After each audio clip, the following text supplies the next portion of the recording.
Right, it's another Apple Day today. We've got the Apple Watch Series 10 here for you.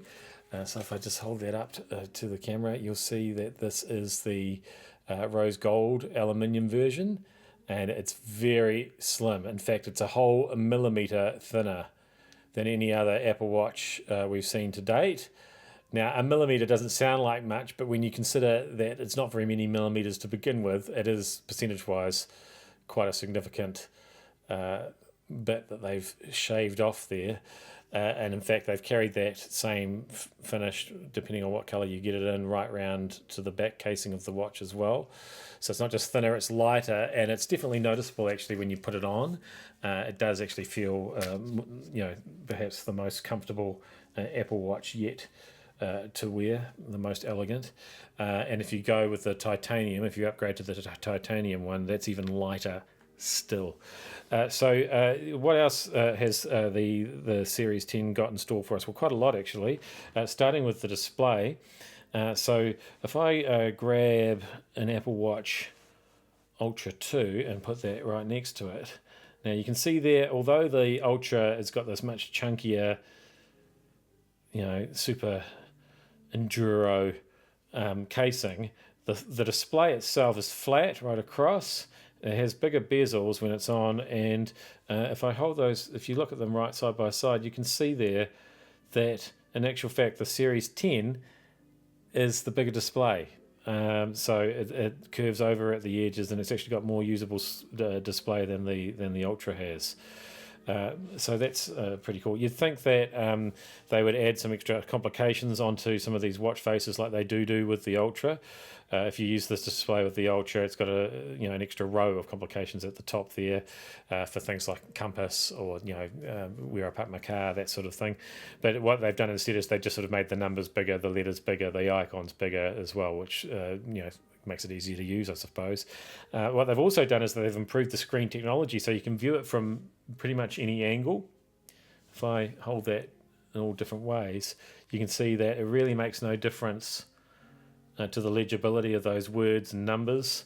You can see that forever, and that's great if you're in a meeting and you get that notification, and you can just do a sneaky look, and you can see it, even though it's basically flat like that. You'll be able to read that no problem at all, so you can get milk on the way home, or careful, the mother-in-law's coming, or something like that. I mean, I don't know why you'd have to be careful about that. That's absolutely fine. So what else does this remarkable piece of technology do?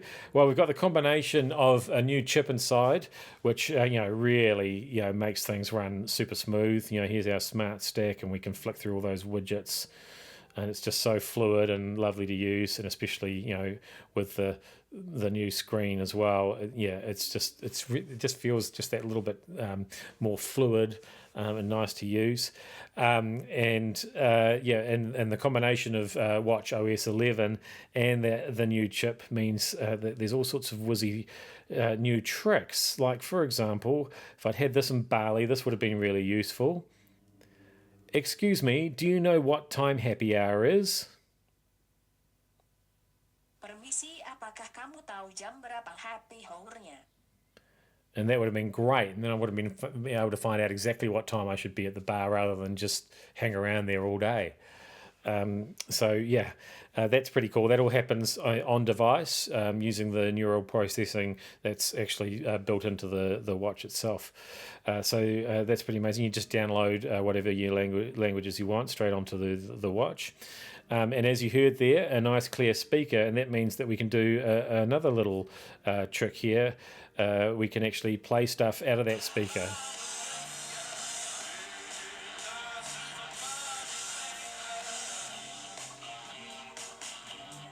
Now, I would not describe this as being, an ultimate example of high fidelity surround sound or anything.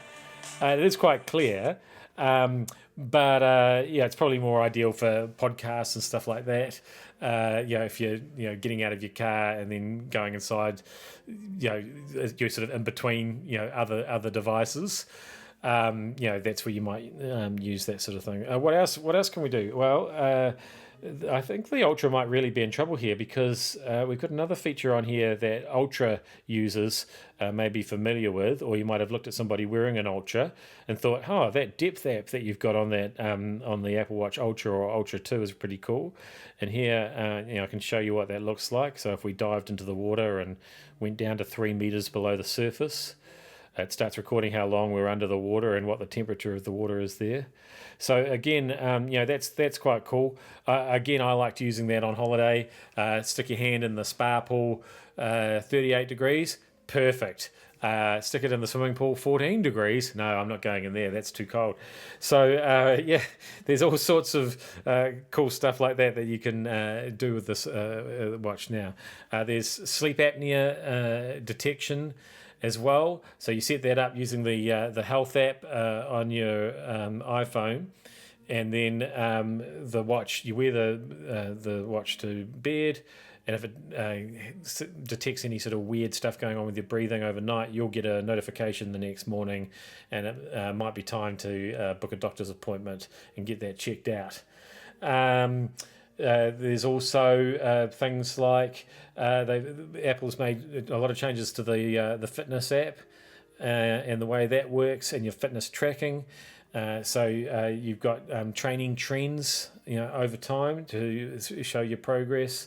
There's also your training load. That's a new feature with fitness to see actually how hard you're training, and you can now introduce rest days as well. So you won't get hassled by your watch saying, "Hey, complete those circles today." If you're feeling sick and you're in bed all day, you don't need that kind of a guilt trip. Or if you're traveling, you can't exactly run 20 k's around the plane.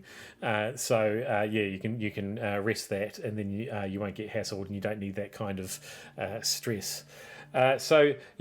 All sorts of cool upgrades. If you've been hanging on to an Apple Watch from several generations ago, waiting for something major to happen, this might be it, because we've got that that really big, beautiful curved display there on the watch face.